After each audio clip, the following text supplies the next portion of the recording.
સાકરિયા સોમવારની વ્રત કથા। શ્રાવણ માસનો જે પ્રથમ સોમવાર આવે તે સોમવારે વ્રત કરવું। એ દિવસે સવારે વહેલા ઉઠીને નાહી ધોઈ શંકર ભગવાનના નામનો દીવો કરી 100 ગ્રામ સાકર લઈ મહાદેવજીના મંદિરે જવું। પછી સાકરના 4 સરખા ભાગ કરવા અને કથા સાંભળવી। આખો દિવસ ઉપવાસ કરવો અને પ્રસાદીના સાકરનો 1 ભાગ સવારે, 1 ભાગ બપોરે અને 1 ભાગ સાંજે ખાવો તથા 100 ભાગ પ્રસાદમાં વહેંચી દેવો। એક ગામ હતું। એ ગામમાં એક કોઢિયો બ્રાહ્મણ રહેતો હતો। એના આખા શરીરે સફેદ કોઢ નીકળેલો હતો, તો પણ એને પરણવાનું મન થયું હતું, પરંતુ આવા કોઢિયા બ્રાહ્મણને કોણ કન્યા આપે? એક મોટા પંડિત પાસે ગયો અને પંડિતને પૂછ્યું કે આ કોઢ મટાડવા માટે મારે શું કરવું? તું 16 સોમવારનું વ્રત કર તો તારો કોઢ મટી જશે, એને ઉપાય બતાવ્યો। એણે 16 સોમવારનું વ્રત કર્યું। આ વ્રત પૂરું થતાની સાથે જ એનો કોઢ મટી ગયો અને એની કાયા કંચન જેવી થઈ ગઈ અને તરત જ એને કન્યા પણ મળી ગઈ। એના લગ્ન પણ થઈ ગયા અને એ સુખ ચેનમાં દિવસો વિતાવવા લાગ્યો। ત્યાં ચોમાસું આવ્યું। એ વર્ષે ઘણો વરસાદ પડ્યો। ગામમાં ઘણા ઘરો પડી ગયા, ઢોર પણ મરી ગયા અને ખેતરોમાં ઊભો પાક પણ તણાઈ ગયો।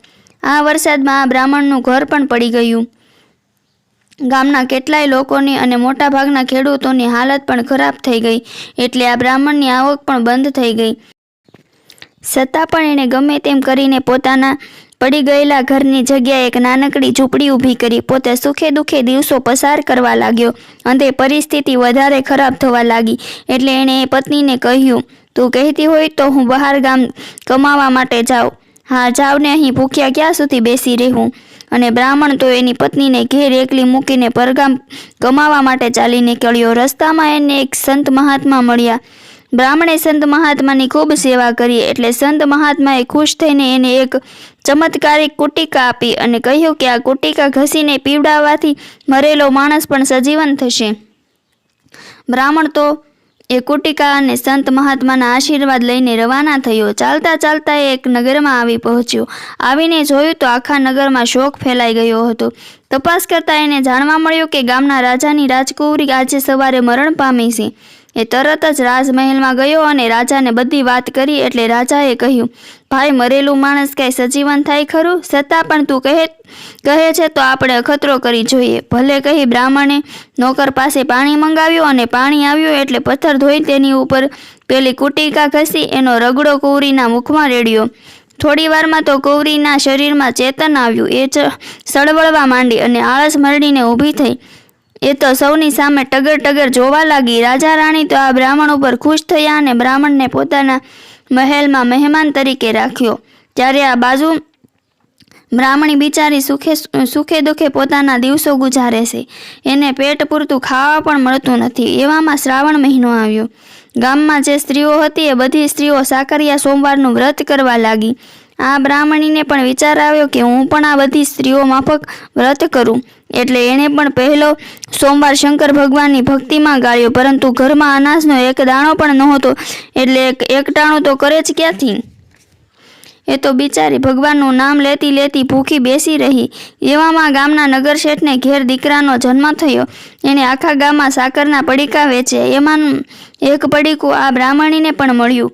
એણે એકટાણામાં આ પડીકામાંથી થોડીક સાકર લઈને ખાધી અને વધેલી સાકરનું પાણી કરીને પીધું, એટલે એને ટાઢક વળી। એવામાં એ રાત્રે બ્રાહ્મણીને સ્વપ્ન આવ્યું। સ્વપ્નમાં મહાદેવજી આવ્યા। મહાદેવજીએ આવીને કહ્યું, હે બ્રાહ્મણી, તે જાણીએ અજાણીએ સાકરિયા સોમવારનું વ્રત કર્યું છે, પરંતુ જો તો આ વ્રત વિધિપૂર્વક કરે તો એનું ફળ તને ઘણું મળે એમ છે, કારણ કે હું તારી ઉપર ખૂબ જ પ્રસન્ન થયો છું। પણ આ વ્રત મારે કેમ કરવું તેની મને ખબર।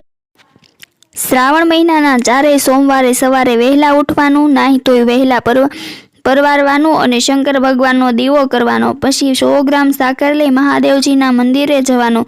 ત્યાં જઈને સાકરના 4 સરખા ભાગ કરવાના। એમાંનો 1 ભાગ મહાદેવજીને ચડાવવાનો, બીજો ભાગ રમતા બાળકોને આપવાનો, ત્રીજો ભાગ પ્રસાદ તરીકે પોતે રાખવાનો અને ચોથો ભાગ નદી તળાવમાં પધરાવી દેવાનો। વળી તે દિવસે નકોરડો ઉપવાસ કરવાનો। જ્યારે તરસ લાગે ત્યારે સાકરનું પાણી પીવાનું। એ દિવસે મહાદેવજીની કથા સાંભળવી અને સાંભળતી વખતે જય મહાદેવજી એમ હુંકારો દેવાનો। પછી સાંજ પડે ત્યારે મહાદેવજીની પૂજા કરવાની, બાદ આરતી ઉતારવાની। રાતના ટાઈમે જમીન ઉપર શેતરંજી પાથરીને સૂઈ જવાનું। આ રીતે 16 સોમવાર સુધી વ્રત કરવાનું અને છેલ્લા સોમવારે વ્રત પૂરું થાય એટલે એની ઉજવણી કરવાની. ઉજવણીમાં સવાશેર ઘઉંનો લોટ લેવાનો, એમાં સવાશેર ગોળ નાખીને વધુ ભેગું કરવાનું અને એના કુલ 4 લાડુ બનાવવાના. એમાંથી એક લાડુ મહાદેવજીને ધરવાનો, બીજો લાડુ બાળકોને આપવાનો, ત્રીજો લાડુ પ્રસાદ તરીકે વેચી દેવાનો અને ચોથો લાડુ પોતાને માટે રાખવાનો. પણ રાત પડતા પહેલાં બધું કામ પતાવી દેવાનું હોય છે. બીજે દિવસે લાડુ વધવો જોઈએ નહીં. બ્રાહ્મણીને તો સપનાની વાત યાદ રહી ગઈ અને 16 સોમવાર સુધી એણે તો વિધિપૂર્વક વ્રત કરવાનું ચાલુ કરી દીધું. 16 સોમવાર પૂરા થયા અને એણે વ્રતનું ઉજવણું પણ કરી નાખ્યું. અને બીજે જ દિવસે પેલા રાજાએ બ્રાહ્મણીને ભેટમાં ઝવેરાત આપ્યું, સોના ઝવેરાત આપ્યા.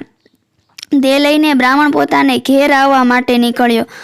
થોડા વખતમાં જે બ્રાહ્મણ ઘણું ધન લઈને ઘેર આવી પહોંચ્યો. ઘેર આવ્યા પછી બ્રાહ્મણીએ એના પતિને સાકરિયા સોમવારની વ્રતની વાત કરી. આથી બંને જણા મહાદેવજીની ભક્તિ કરવા લાગ્યા અને બંનેની ઉપર મહાદેવજીની કૃપા ઉતરી. એમને બંનેને હવે કોઈ વાતનું દુઃખ નહોતું. એકાદ વર્ષમાં તો એમને ઘેર પારણું ચૂલતું થઈ ગયું. શંકર ભગવાને એમને સરસ મજાનો દીકરો આપ્યો.